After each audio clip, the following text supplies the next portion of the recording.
Салам баарына. Бүгүн айран кошулган алайды жасайбыз. Мындан өтөөр, оңой жана бат жасалган рецепт жок десе да жаңылбайм.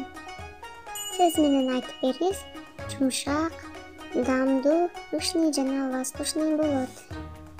Бир жумуртканы жарып алып, ага 3 аш кашык шекер кошобуз.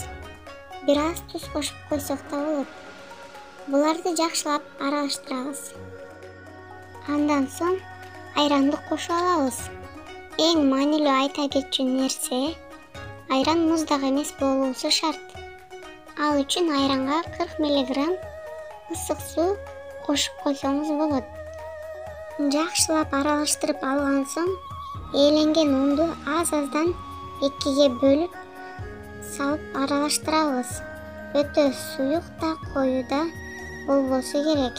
Орточо болуусу шарт. Даяр болгон соң, жарым чайнек кашык соода кошуп, дагы бир ирет жакшылап аралаштырабыз. Камырыбыз даяр болду.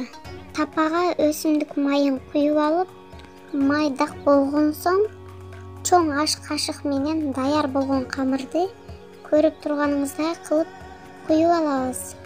Орточо отто эки жагын ар бирин 2-3 мүнөттө бышырып алабыз.